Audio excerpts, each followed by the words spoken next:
നല്ലൊരു മോർണിംഗ് വൈബായിരുന്നു കേട്ടോ. രാവിലെ തന്നെ എഴുന്നേറ്റ് നോക്കുമ്പം ചെറുതായിട്ടൊരു മഞ്ഞിൻ്റെതും പിന്നെ ഒരു മൂടലും ഒക്കെ ആയിട്ട് നല്ല രസമുണ്ട്. പുറത്തിറങ്ങി നിൽക്കുമ്പം ചെറിയൊരു കുളിരൊക്കെ തോന്നുന്നുണ്ട് കേട്ടോ. നമ്മളെ ബ്രേക്ക്ഫാസ്റ്റ് സീരീസ് 3 ആണ്. അപ്പോൾ ഞാൻ ഉണ്ടാക്കുന്നത് മക്രോണിയാണ് കേട്ടോ. ചിക്കൻ മക്രോണിയാണ് ഉണ്ടാക്കുന്നത്. എല്ലാവർക്കും ഉണ്ടാക്കാനൊക്കെ അറിയാൻ മതിയോ, എന്നാലും കുറച്ചും കൂടി ഒരു ഈസി ആയിട്ടുള്ള സംഭവമാണ് ഈ ഒരു മക്രോണി എന്ന് പറഞ്ഞിട്ടുണ്ടെങ്കിൽ.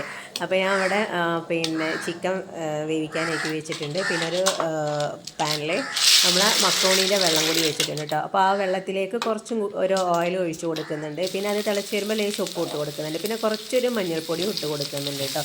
ഈ ഒരു മഞ്ഞൾപ്പൊടി എന്ന് പറഞ്ഞിട്ടുണ്ടെങ്കിൽ നമ്മൾ പിന്നെ എന്താ പറയുക, എന്തെങ്കിലും ഉണ്ടെങ്കിലൊക്കെ പിന്നെ അതൊക്കെ പോകാൻ വേണ്ടിയിട്ടാണല്ലോ ഒരു മഞ്ഞൾപ്പൊടി ഇടുന്നത്. പിന്നെ അതുണ്ടെങ്കിൽ ആ ഒരു വെളുത്ത് കിടക്കുന്നേക്കാൾ കുറച്ചൊരു ലൈറ്റ് ഒരു മഞ്ഞ കളറാകുമ്പോൾ ഒരു രസമാണ് മക്രോണി കാണാനായിട്ട്. പിന്നെ ഞാനൊരു പാൻ അടുപ്പത്ത് വെച്ച് അതിലേക്ക് കുറച്ച് വെളിച്ചെണ്ണ ഓയിൽ ഒഴിച്ച് കൊടുത്തിട്ടുണ്ട്. പിന്നെ അതിലേക്ക് ഉള്ളി, പച്ചമുളക്, തക്കാളി എല്ലാം കൂടി ഇട്ടൊന്ന് വഴറ്റിയെടുക്കാനായിട്ട് ചെയ്യുന്നത്. അപ്പോൾ തക്കാളി ഒന്നും അധികം വേണ്ട. ഞാനൊരു 3 ഉള്ളിക്ക് ഒരു തക്കാളിയൊക്കെ എടുക്കുന്നുള്ളൂ കേട്ടോ, കാരണം പുളി അധികം വേണ്ടാന്ന് വിചാരിച്ചിട്ട്. ഈ ഒരു മക്രോണിക്ക് പിന്നെ എൻ്റെ വീട്ടിലൊന്നും അത്ര വലിയൊരു സ്ഥാനമില്ല കേട്ടോ. ഇതിവിടെ വന്നേരം ഇവിടെ എല്ലാവരും ഇങ്ങനെ കോമൺ ആയിട്ട് ഉണ്ടാക്കാറുണ്ട്.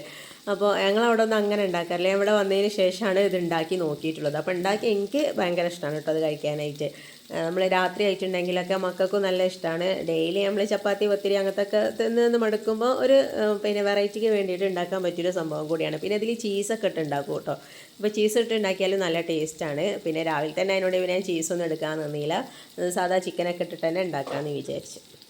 ചില ദിവസമൊക്കെ ഞാൻ വിചാരിക്കും കേട്ടോ, എന്നും ഇങ്ങനെ നമ്മൾ രാവിലെ വേഗം എഴുന്നേറ്റ് നിസ്കാരമൊക്കെ കഴിഞ്ഞ് ഹറിബറിയായിട്ട് വേഗം അടുക്കളയിലേക്കൊക്കെ വന്ന് കയറും. അപ്പോൾ ഇങ്ങനൊന്നുമില്ല, വന്ന് ഇരിക്കുമ്പോഴേക്കും ആരെങ്കിലുമൊക്കെ ഭക്ഷണമൊക്കെ ഉണ്ടാക്കി പ്ലേറ്റിലാക്കി തരാനൊക്കെ ഉണ്ടെങ്കിൽ എന്തൊരു സുഖമെന്ന് ചിലപ്പോഴൊക്കെ ചിന്തിക്കും കേട്ടോ. പക്ഷേ കുറച്ച് കഴിഞ്ഞ് വന്നപ്പോൾ ഇപ്പോൾ എനിക്ക് ഞാൻ വിചാരിക്കും ഇപ്പോൾ അങ്ങനെ നമുക്ക് രാവിലെ എഴുന്നേറ്റ് പിന്നെ സ്വന്തമായിട്ട് എഴുന്നേറ്റ് അടുക്കളയിലേക്കൊക്കെ പോകാൻ കഴിയുന്നുണ്ടല്ലോ, അതന്നെ അൽഹംദുലില്ലാ. അപ്പോൾ നമ്മൾ ശരിക്ക് പിന്നെ നമ്മൾ ആരോഗ്യമുള്ള സമയത്ത് നമ്മളെല്ലാ കാര്യങ്ങളും എൻജോയ് ചെയ്ത് ചെയ്യണം എന്നാണ് കേട്ടോ ഇപ്പോൾ ഞാൻ വിചാരിക്കുന്നത്. കാരണം നമുക്ക് പിന്നെ നമ്മൾ ഓടിച്ചാടി ഇപ്പോൾ എൻ്റെ ഒരു ആഗ്രഹം എന്ന് പറഞ്ഞിട്ടുണ്ടെങ്കിൽ മരിക്കുന്നത് വരെ നല്ല ഹെൽത്തി ആയിട്ട് തന്നെ നടക്കണം എന്ന് തന്നെയാണ് എൻ്റെ നല്ല എല്ലാവരെയും ആഗ്രഹം അത് തന്നെയാണ്. അപ്പോൾ പക്ഷേ നമ്മളെപ്പോഴും പറയും നമ്മൾ വീട്ടിൽ ഇങ്ങനെ പണിയാണ്, ഇത്ര പണിയാണ്, അത്ര പണിയാണ് എന്നൊക്കെ നമ്മൾ പറയില്ല. ശരിക്കും അങ്ങനെ നമ്മൾ അത് പറയാതെ തന്നെ നമുക്ക് കിട്ടുന്ന സമയം നമ്മൾ മാക്സിമം എൻജോയ് ചെയ്തിട്ട് എല്ലാ പണിയും ചെയ്യാൻ നോക്കുക. അപ്പോൾ നമുക്ക് അങ്ങനെ ഒരു പണീൻ്റെ ഭാരമായിട്ടൊന്നും തോന്നില്ല കേട്ടോ. എനിക്ക് ഇപ്പോഴായിട്ട് ഇങ്ങനെ തോന്നുന്നൊരു കാര്യമാണ്. ചിലപ്പോൾ ഞാൻ വിചാരിക്കും ഇനി ഇതാണോ തള്ള വൈബ് എന്നുള്ളത് വിചാരിക്കും കേട്ടോ. പക്ഷെ അങ്ങനെയല്ല, നമ്മൾ ചിന്തിക്കുമ്പം അതിൽ കാര്യമുണ്ട്. അങ്ങനെ നമ്മൾ ആലോചിക്കുമ്പോൾ എന്താ പറയുക, നമുക്ക് പണിയൊക്കെ പെട്ടെന്ന് ഈസി ആയിട്ട് തീരുന്ന പോലെ തോന്നും. മറ്റേ നമ്മളിത് ചെയ്യേണ്ടേ, രാവിലെ എഴുന്നേറ്റ് ഇത്ര ഫുഡ് ഉണ്ടാക്കേണ്ടത്, എങ്ങനെ ചെയ്യേണ്ടേ, ക്ലീനിങ് ഉണ്ട്, അടിക്കണം, തുടക്കണം, അലക്കണം എല്ലാം ഉണ്ട്. അപ്പോൾ ഇതെല്ലാം ചെയ്യേണ്ടേ നമ്മളങ്ങനെ മൈൻഡിലുണ്ട്. അപ്പോൾ നമുക്കത് ചെയ്യാനായിട്ട് ഭയങ്കര മടുപ്പായിരിക്കും. പക്ഷേ നമ്മൾ ഇന്നത്തെ ദിവസം കിട്ടിയാൽ നമുക്ക് മാക്സിമം അത് പിന്നെ അടിച്ചു പൊളിക്കുക എന്നുള്ള ആ ഒരു തോട്ടിൽ പോകാമെന്നുണ്ടെങ്കിൽ നമുക്കെല്ലാം പെട്ടെന്ന് ഈസി ആയിട്ട് ചെയ്യാനായിട്ട് പറ്റും കേട്ടോ.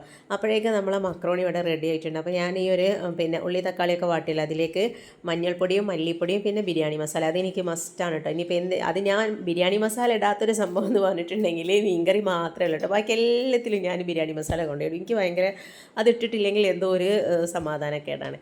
അപ്പോൾ അതാ നമ്മൾ മക്രോണിയൊക്കെ റെഡി ആയി വന്നിട്ട് നല്ല ടേസ്റ്റ് ഉണ്ടായിരുന്നു കേട്ടോ. അപ്പോൾ ഇതാണ് ബ്രേക്ക്ഫാസ്റ്റ് സീരീസ് 3.